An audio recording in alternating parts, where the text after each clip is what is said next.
Hai, saat ini lo sedang mendengarkan Extraordinary Podcast. Udah tahu dong, jangan berekspektasi tinggi-tinggi, karena kata extraordinary sebenarnya adalah kata yang gue pakai hanya untuk menarik perhatian kalian, supaya penasaran dan akhirnya mengklik podcast ini. Ya, mudah-mudahan sudah tertipu lagi ya. So, let's enjoy the show. Welcome to the Extraordinary Podcast.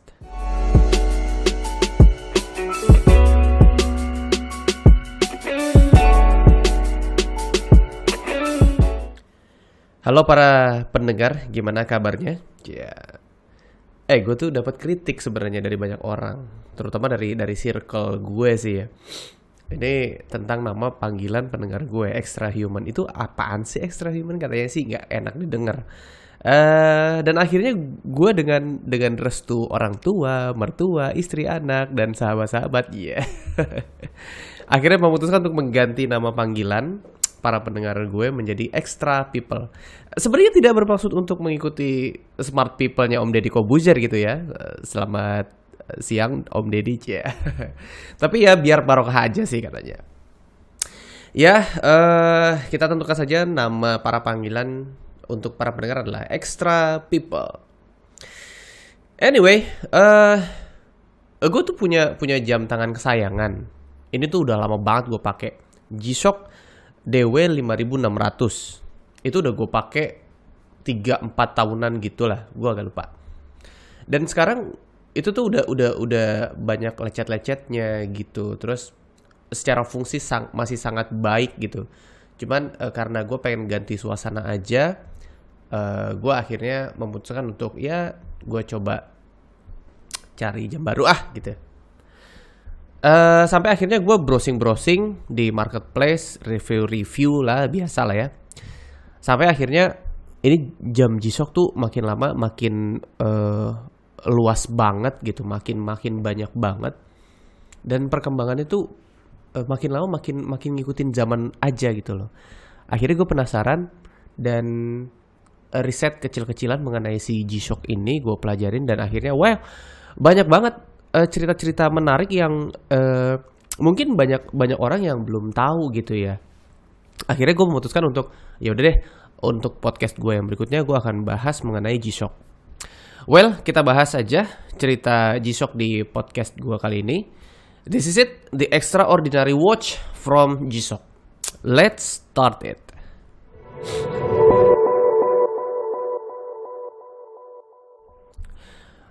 Kalau bicara tentang G-Shock, sebenarnya itu nggak akan lepas dari perusahaan induknya, yaitu Casio. Sebenarnya gini, Casio itu pada awal dia berdiri, sebelumnya tidur terus berdiri, ya. Jadi awal Casio berdiri itu dia nggak langsung memproduksi jam tangan. Jadi Casio itu sebenarnya adalah perusahaan pembuat alat-alat elektronik. Dan salah satu produk yang sangat terkenalnya Casio adalah, kalkulator. Zaman dulu itu sebenarnya sebelum ada kalkulator, itu namanya alat hitung mekanikal. Ada yang pernah lihat alat hitung mekanikal itu seperti apa? Itu bentuknya gede, bro. Gede kayak mesin jahit. Gede banget gitu loh. Dan terlebih lagi jam tangan pada masa itu juga sebenarnya lebih banyak analog daripada digital. Dan Casio ini sebenarnya adalah salah satu perusahaan yang inovatif membuat mesin hitung digital pertama, yaitu kalkulator. Serta pada akhirnya melihat pasar juga, akhirnya ikut memproduksi jam tangan digital pada akhirnya. Nah, kalau kita bicara mengenai jam digital, sebenarnya jam digital pertama itu bukan Casio yang bikin ya, tapi Seiko yang ngeluarin pertama. Dan pada saat dia ngeluarin, ternyata respon masyarakat pasar cukup menarik perhatian, dan pada akhirnya Casio juga karena dia udah ngebikin kalkulator, sebenarnya dari basic itu dia bisa juga membuat jam tangan digital. Nah, akhirnya Casio memutuskan untuk membuat jam tangan digital yang lebih inovatif dari yang sebelumnya ada. Beralih ke pembuat atau cerita dari G-Shock. Nah, G-Shock itu sebenarnya yang bikin adalah karyawan dari Casio itu sendiri. Namanya adalah Kikuo Ibe. Ibe, sebutannya Ibe. Kalau gue Ube. Namanya kan udah mirip-mirip nih nama. Ya mudah-mudahan rezekinya mirip juga ya. Yeah. Gini, Ibe ini sebenarnya adalah seorang karyawan Casio yang bekerja dengan sangat baik pada saat itu di Casio. Apa yang melatar belakangi dia akhirnya membuat G-Shock? Ini ada dua cerita menarik. Jadi yang pertama, dulu tuh Ibe pernah dapat hadiah jam tangan dari bokapnya.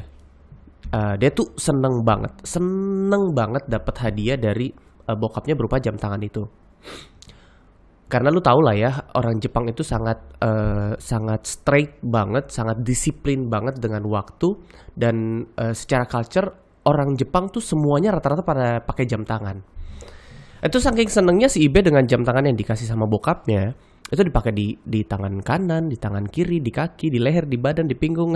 Di pinggul. Enggak dong. Nah, suatu saat si Ibe nih, karena memang dia anaknya sering main, seneng banget main dan lari-larian, someday jam tangannya itu jatuh. Pada saat jatuh, itu hancur jam tangannya. Nah, itu si Ibe tuh ngerasa sedih banget. Nah, yang kedua ceritanya ini adalah terjadi pada saat Ibe sudah bekerja di Casio. Suatu saat di depan kantornya Casio itu ada perbaikan jalan gitu ya. Ada perbaikan jalan, terus semua para pekerjanya yang bikin jalan itu nggak ada yang pakai jam tangan. Ibe bingung, loh ini kok para pekerja perbaikan jalan ini nggak ada yang pakai jam tangan. Itu suatu hal yang aneh di masyarakat Jepang gitu loh. Kemudian si Ibe berpikir nih jangan-jangan mereka nggak pakai jam tangan itu gara-gara mereka takut jam tangannya rusak, karena mereka kerjanya kerja kasar kan. Dia pakai alat yang apa namanya tuh ngeratain jalan itu kan shaking banget. Pasti mereka pada ketakutan karena takut jamnya rusak. Nah, dari situ akhirnya Ibe memutuskan untuk oke deh, gua mau coba buat sebuah jam tangan yang tahan banting. Cuman itu aja. Nah, akhirnya si Ibe memutuskan untuk mencoba membuat jam tangan G-Shock. G-Shock itu kalau lu belum ada yang tahu ya, G-Shock itu kependekan dari gravitational shock. Jadi jam tangan yang tahan banting dengan jatuh, kalau jatuh tuh nggak rusak. Terus akhirnya Ibe ini manggil teman-temannya untuk jadi satu tim gitu ya. Satu tim itu akhirnya diajak ngobrol sama si Ibe. Dia bilang, lu mau nggak bantuin gua? Kita jadi satu tim untuk kita bikin sebuah jam tangan yang inovatif. Gitu ya, jam tangan yang belum pernah ada sebelumnya. Jam tangan apa? Jam tangan yang tahan banting. Udah gitu doang. Wah, idenya bagus, idenya menarik gitu ya, kata satu tim ini. Akhirnya Ibe dan satu tim ini mengajukan proposal ke Casio. Lu tau nggak? Ini yang sangat menarik banget buat gue. Ibe dengan kesederhanaan dan dengan konsepnya yang sudah mau banget dia bikin, Ibe tuh cuman bikin proposal dengan isinya. Proposal itu hanya satu kalimat. Satu kalimatnya gini. Ini literally gue nggak tambahin dengan gue nggak kurangin. Ini Ibe sendiri yang cerita di salah satu di salah satu video di YouTube. Dia bilang tulisannya hanya ada tulisan jam tangan yang tidak rusak walau dijatuhkan. Gitu doang. Gue ulangi ya. Dia proposalnya cuma tulis jam tangan yang tidak rusak walau dijatuhkan. Ini proposal apa? Buat gue ini proposal yang sangat anti mainstream banget gitu. Terus akhirnya para pemegang keputusan dari Casio, dia berpikir, mikirnya nggak lama terus bilang gini, oke, disetujui. Gila sih. Ini adalah satu percakapan yang aneh banget buat seorang pengusaha yang istilahnya ketemu sama petingginya atau ketemu sama investor yang lo harus benar-benar menjelaskan secara detail, harus menjelaskan secara kronologis modus dan visinya seperti apa. Tapi buat Ibe ini hanya satu kata yang dia benar-benar bisa dapetin Satu kata yang mujarab yang pada saat itu belum pernah ada di telinga orang-orang pada saat itu. Karena taunya jam tangan itu memang rentan pada saat itu. Dan akhirnya para petinggi itu setujui, dimulailah Casio memberikan ruang, memberikan waktu, memberikan kesempatan kepada Ibe dan timnya untuk berfokus membuat jam tangan yang diinginkan. Mulailah pada saat itu Ibe dan timnya melakukan uji coba, membuat prototipe dan riset serta melakukan percobaan-percobaan lain untuk jam tangannya gitu ya.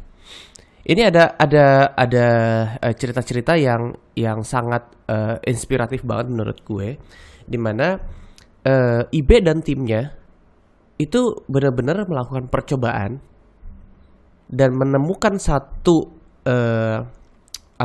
satu blueprint yang firm gitu ya, yang sudah pilot banget, itu melakukan percobaan selama 2 tahun. Lu bisa bayangin ya, selama 2 tahun Ibe dan timnya melakukan riset, melakukan percobaan, membuat prototype, which is tuh 2 tahun benar-benar waktu yang tidak sebentar gitu loh, tidak sebentar untuk melakukan sebuah percobaan yang belum tahu ini nanti benar akan bisa jadi atau enggak gitu. Selama 1 tahun lu bikin percobaan aja, kalau terus-terusan gagal tuh bikin stres juga gitu. Nah di sini Ibe juga menyampaikan bahwa setidaknya dia bilang gini, gue agak lupa juga gitu berapa jam tangan yang udah gue prototipe jam tangan yang udah pernah gue bikin dan gue banting katanya gitu. Dan setidaknya itu kurang lebih 200 jam tangan, prototipe jam tangan yang dia udah pernah bikin prototipenya dan dia akhirnya banting-banting tuh jam tangan. Gila sih. Pada saat itu ada cerita yang menarik. Jadi gini, Ibe itu kalau seandainya udah bikin satu prototipe jam tangan, dia pasti akan uji coba. Dan uji coba daya ketahanannya yang dia coba itu harus dijatuhkan gitu ya, harus dijatuhkan untuk uji cobanya. Nah setiap kali dia mau melakukan uji coba itu, dia naik ke lantai 3 di kantornya. Nah ada satu tempat yang di tempat itu bisa ngebuka jendela dan akhirnya bisa ngejatuhin barang.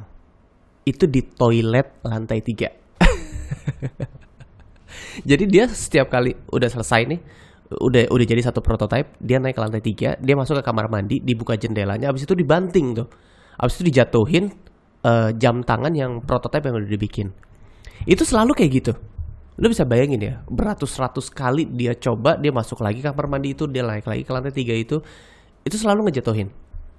Nah uniknya adalah setiap kali dia naik ke lantai 3 menuju ke kamar mandi itu dia nggak pernah naik lift katanya. Kenapa? Karena setiap kali dia naik tangga ke lantai 3, yang dia lakukan adalah dia berdoa dan dia berpikir, mudah-mudahan kali ini berhasil gitu ya. Mudah-mudahan kali ini berhasil, dan dia berpikir nih kira-kira sekarang nih jadi nggak ya, dia berhasil nggak ya gitu. Selalu dia berpikir kayak gitu. Nah yang kedua alasannya adalah sebenarnya dia juga nggak siap mental gitu. Jadi setiap kali dia naik, dia juga beranggapan, gue kenapa selalu pengen naik tangga, karena naik lift lebih cepat gitu loh. Kalau gue naik lift lebih cepat, berarti gue lebih cepat juga untuk bisa ngelempar. Kalau gue lempar semakin cepat itu juga, gue tahu itu gagal atau enggak. Nah jadi dia tuh selalu, gue naik tangga aja deh supaya gue punya waktu untuk benar-benar mempersiapkan mentalnya dia, untuk dia tahu bahwa hasil yang dia bikin prototipe itu berhasil atau enggak. Wow, menarik sekali.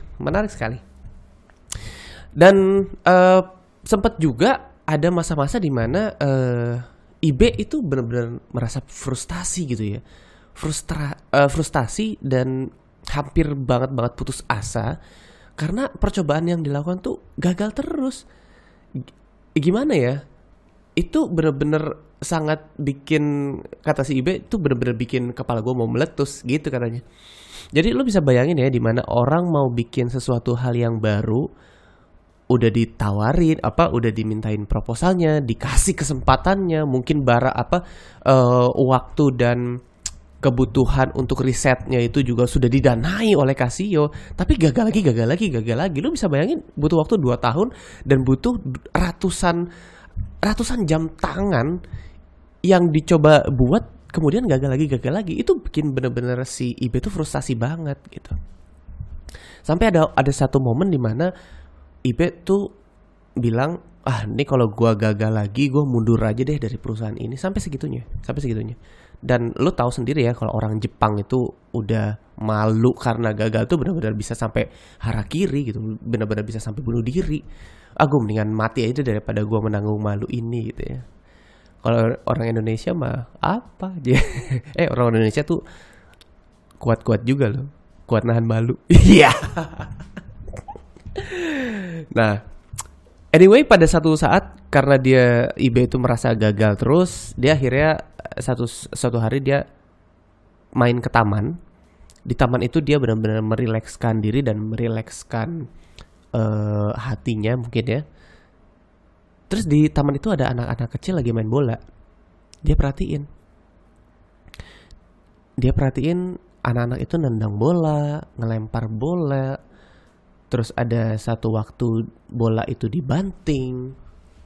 Akhirnya dia fokusnya sama bolanya. Itu kok bolanya bisa tahan ya? Ditendang bisa tahan, dibanting bisa tahan. Akhirnya dia ngeliat dan mencoba melakukan hal yang lain untuk jam tangan yang dia buat selanjutnya.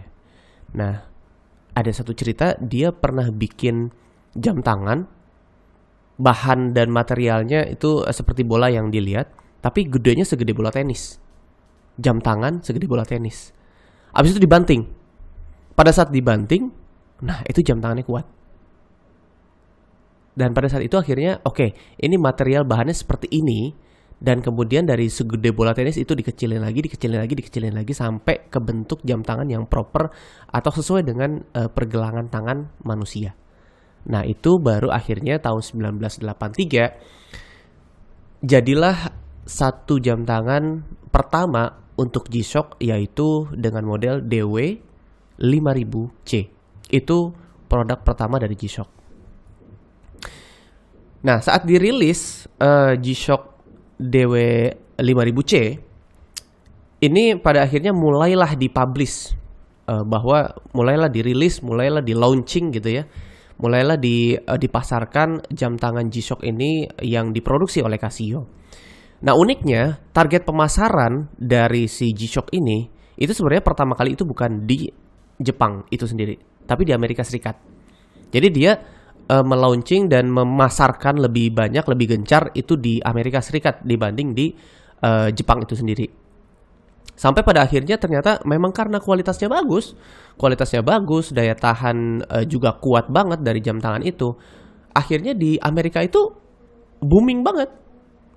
Di Amerika itu akhirnya pesat banget perkembangannya, hingga banyak juga orang Jepang yang bilang G-Shock itu buatan Amerika, saking nggak taunya dan saking perkembangan pesat dan booming banget di Amerika. Ini gue kasih tahu ya, ada beberapa daftar-daftar fakta yang membuat jam tangan G-Shock ini meledak.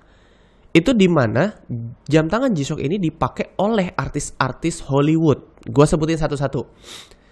G-Shock DW 5000 itu dipakai sama Keanu Reeves di film Speed 1. Gue juga gak pernah nyadar sebelumnya, ketika gue lihat cuplikannya ternyata bener. Jadi jam tangan G-Shock DW 5000C itu dipakai oleh Keanu Reeves di Speed 1. Yang kedua, G-Shock DW 290 itu dipakai sama Tom Cruise di film Mission Impossible yang pertama. Terus dipakai juga G-Shock DW 6900 dipakai lagi sama Tom Cruise di film Mission Impossible yang kedua. Lanjut di G-Shock MTG 6910D dipakai lagi sama Tom Cruise di film Mission Impossible 3. Dan yang film Mission Impossible Rogue Nation itu Ethan Hunt selaku si yang diperankan oleh si Tom Cruise itu nggak pakai lagi, tapi dipakai sama Benji, salah satu aktor yang ada berperan juga di Rough Nation itu. Dia pakai G-Shock GWA 1100 1A3G Aviation. Itu dipakai sama Benji. Nah itu yang ngebuat benar-benar daya tahan, apa ya, jam tangan yang memiliki daya tahan ini akhirnya menyebar luas. Selain daripada aktor-aktor tadi yang memerankan mereka itu agen rahasia, tentara dan lain sebagainya gitu ya, akhirnya merambah juga ke tentara-tentara yang ada di seluruh dunia. Lu sebut aja. Jadi betul G-Shock tuh banyak dipakai sama tentara-tentara di dunia, di mana tentara Amerika, tentara Eropa, termasuk di Indonesia juga gitu loh. Itu jam tangan para tentara identik banget dengan jam tangan G-Shock gitu loh. Nah, ini sebuah fakta yang menarik juga, bahwa gue lansir dari salah satu situs berita bahwa jam tangan G-Shock ini sudah terjual sebanyak 65 juta unit di seluruh Indonesia. Sebenarnya ini adalah satu data yang sangat menarik sekali, karena ada yang beranggapan bahwa jam tangan dengan jumlah 65 juta unit yang terjual di seluruh dunia ini dianggap penjualan jam tangan yang paling banyak di dunia terjual. Paling banyak terjual di dunia. Wow, ini menurut gue benar-benar sebuah data yang menarik, karena sebenarnya lo bisa bayangin ya, G-Shock itu dari sisi bentuk itu semua genre bisa masuk, semua usia bisa masuk. Jadi sangat populer sekali G-Shock pada saat ini. Gue melihat ada beberapa rangkuman prinsip juga dari G-Shock. Jadi gini, G-Shock itu punya 3 prinsip untuk ketahanan jam tangannya. Dia sebut dengan triple ten. Apa aja? Yang pertama, baterai jam tangan G-Shock harus tahan selama 10 tahun. Yang kedua, G-Shock itu harus tahan water resistance di 10 bar atau 10 ATM. Yang ketiga, G-Shock harus tahan dijatuhkan dengan ketinggian 10 meter. Gitu ya. Jadi 10 ten itu, triple ten itu yang mendasari atau prinsip ketahanan dari jam tangan si G-Shock. Dan G-Shock itu sendiri punya tagline. Tagline-nya adalah never give up. Never give up ini adalah filosofi dari IB dan timnya selama proses pembuatan dari jam tangan G-Shock ini. Jadi kita tahu sejarahnya bahwa pembuatan atau proses membuat satu jam tangan G-Shock ini benar-benar membutuhkan waktu yang panjang, banyak juga menghabiskan dana, ide, inovasi gitu ya. Jadi banyak banget kegagalan, tapi prinsipnya IB dan timnya itu nggak pernah menyerah, karena mereka percaya suatu saat nanti mereka bisa mencapai apa yang mereka impikan. Anyway, itu adalah beberapa cerita menurut gue sangat inspiratif sekali ya ceritanya ya. Ini ada beberapa opini gue. Yang pertama, memang cerita ini sangat inovatif, sangat inspiratif banget maksud gue. Inspiratif banget buat para pengusaha-pengusaha yang sedang menjalankan usahanya. Dimana sebenarnya setiap usaha itu pasti akan menemukan kesulitannya. Dan gue sangat setuju dengan tagline dari G-Shock, never give up. Yang kedua, inovasi itu sebenarnya juga penting. Nih gini, kadang-kadang inovasi itu kita sangat berfokus kepada sesuatu hal yang baru gitu ya. Padahal inovasi itu sebenarnya bukan hanya menciptakan sesuatu yang baru, tapi juga bisa memperkuat sesuatu. Terbukti ya, G-Shock sebenarnya secara prinsip awal dia tidak menciptakan fitur baru dalam sebuah jam tangan, melainkan hanya memperkuat komponen dari jam tangan yang sudah pernah ada. Terbukti waktu jam tangan digital itu ada, sebenarnya bukan Casio yang bikin, tapi Seiko yang bikin. Kemudian akhirnya Casio dan IB membuat sebuah jam tangan. Prinsipnya hanya membuat jam tangan itu lebih punya daya tahan banting. Itu aja. Jadi itulah sebuah inovasi yang harus ditentukan. Artinya bukan hanya sesuatu inovasi yang diciptakan, tapi inovasi yang memperkuat komponen yang sudah ada. Dan sebenarnya ada sedikit pertanyaan lucu yang pernah dilontarkan ke Kiko Ibe. Ditanyanya gini, Om Ibe, Om Ibe. Kira-kira jam tangan inovatif apa lagi nih yang mau diciptakan nih? Dia jawabannya gini, ini yang benar-benar gue bikin seriusan nih gitu gue. Jadi si Kiko Ibe ini jawabnya gini. Gue sih masih belum mau berpikir mau bikin inovasi jam tangan apa lagi. Tapi sepertinya sih lucu ya. Sepertinya sih akan sangat menarik sekali kalau seandainya kita punya jam tangan yang bisa mengikuti mood dari penggunanya. Nah loh, jadi gini dia bilang, gue pengen punya jam tangan yang bisa ngikutin mood gue. Hari ini gue kayaknya lagi pengen pakai jam tangan yang bulat nih gitu. Terus akhirnya dia jam tangannya dipencet-pencet gitu. Terus habis itu berubah jadi bulat. Apaan sih? Terus kalau misalkan gue lagi pengen pakai jam tangan yang kotak nih, terus jam tangannya dipencet-pencet, tahu-tahu berubah jadi kotak gitu. Itu literally ya. Literally dia menyampaikan kayak gitu. Jadi gue pengen jam tangan kotak terus dipencet-pencet jamnya berubah jadi kotak gitu. Tapi kalau kata orang Jepang bilang bisa, itu nggak ada yang nggak mungkin loh. Karena mereka punya Doraemon. Ya. Yeah. Well, segitu aja dulu Extraordinary Podcast cerita hari ini. Semoga cerita ini bisa bermanfaat buat para extra people yang lagi ngedengerin. Buat kalian semua, don't forget to follow and subscribe my channel Ubehans at YouTube and Spotify. Thank you for listening. Selalu optimis dan jadilah extraordinary people because you are extra people. Sekian dulu dari gue, Ube. Wassalamualaikum, bye bye and see you next time.